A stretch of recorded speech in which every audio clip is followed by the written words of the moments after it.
Make up mine. Fight. I have seen so much talk from so many different angles going around about the Switch 2 and its associated very messy discourse. But one unequivocally positive thing about the console that I don't see people discussing in detail is its tremendous launch lineup. This thing is going to have a lot to play even on day one, and to avoid wasting any more of your time, I wanted to consolidate a list of everything that we know for certain will be playable on the Switch 2 right out of the box. Let's dive in.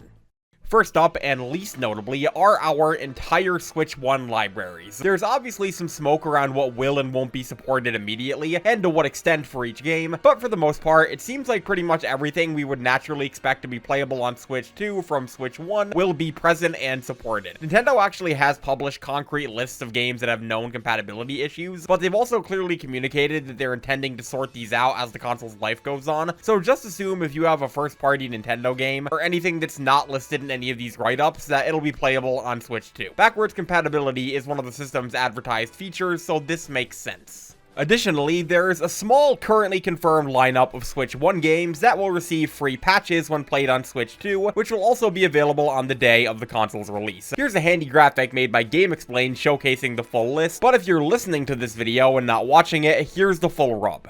ARMS, Super Mario 3D World plus Bowser's Fury, Captain Toad Treasure Tracker, Pokemon Scarlet and Violet, Super Mario Odyssey, Game Builder Garage, Super Mario Bros. U Deluxe, and The Legend of Zelda Link's Awakening and Echoes of Wisdom will be receiving free resolution bumps. ARMS, Pokemon Scarlet and Violet, and Mario 3D World plus Bowser's Fury will be receiving free FPS boosts, which is particularly exciting in Scarlet and Violet's case. ARMS, Captain Toad Treasure Tracker, specifically Bowser's Fury, but not base Mario 3D World, Super Mario Odyssey, and both Legend of Zelda games will be receiving HDR support. And finally, a few games will be receiving unique updates, including but not limited to mouse mode support and game share functionality. These games include Brain Training, Game Builder Garage, Captain Toad, Clubhouse Games 51 Worldwide Classics, Mario 3D World, and Super Mario Odyssey. It can be assumed that more games might end up receiving Switch 2 patches later down the line, but these are the ones that are hard confirmed for day one. On top of this, the GameCube library will also be made available exclusively for Switch 2 online on day one, with the launch lineup of games being Soul Calibur 2, the cool GameCube version with Link that's never been re-released, F-Zero GX, and The Legend of Zelda Wind Waker. These will obviously require a Switch Online expansion pack subscription, but if you're already a member, then you can add these GameCube heavy hitters to your day one slate. And speaking of the Switch Online expansion pack, The Legend of Zelda Breath of the Wild and Tears of the Kingdom will both be receiving their big fancy Switch 2 editions with the 4K and the FPS boost and all that on day one as well, which will be free to upgrade to if you happen to be an NSO expansion pass subscriber and already own the games on Switch 1. It'll cost $10 per each to upgrade without the expansion pass. These Switch 2 versions are how I feel these games were always intended to look and run, so I'll definitely be playing them again on the platform. Next up, here's the full slate of proper day one launch titles that'll be available for a traditional purchase either in-store or digitally alongside your Switch 2. Mario Kart World, Nintendo Switch Welcome Tour, which should have been a pack-in but you didn't hear that from me, Sonic X Shadow Generations, Puyo Puyo Tetris 2S, Yakuza 0 Director's Cut, Street Fighter 6, Hitman World of Assassination, Cyberpunk 2077, Deltarune, including the newly released Chapters 3 and 4, Hogwarts Legacy, Civilization 7, Split Fiction, Survival Kids, Arcade Archives, Ridge Racer 2, Fast Fusion, Bravely Default Flying Fairy HD, Nobunaga's Ambition Complete Edition, Rune Factory Guardians of Azuma, and Kunitsugami Path of the Goddess. Lastly, Fortnite will also be receiving a day one release on Switch 2, which is notably a proprietary, dedicated Switch 2 version, and not the infamously poor performing Switch 1 version running on new hardware. I actually really like the thought of having a solid native version of Fortnite running portably to play in bed or after work on the couch, so this genuinely piques my interest. So, in total, that's 37 games that'll offer either entirely new, souped up, or otherwise console-first experiences on Switch 2's release day of June 5th, in addition to the full suite of backwards-compatible Switch 1 games. This is tremendous. Like, it's legitimately one of the best launch lineups I've ever seen for a console. Even if most of these are upgrades and third-party ports, it's still a nearly unprecedented level of support for a new console to be receiving right out of the gate. For reference, Switch 1 launched with 9 games, and even the PS5, coming right off of the PS4's year's lineup only released with 23, or 41 if we count the PS4 collection. The lead up to Switch 2 has been a mess with a lot of things to rightfully be upset about, but its launch lineup is definitely not one of them. And with a direct likely following close behind its June 5th release date, due to how little we know about the rest of this year's lineup for it, and how near it is to when E3 would typically happen, and I'm sure we can probably expect a lot more soon. What games are you gonna pick up day one? I'm personally grabbing Mario Kart, Yakuza, maybe Street Fighter, and installing Fortnite just for some junk food. Either way, thanks for watching.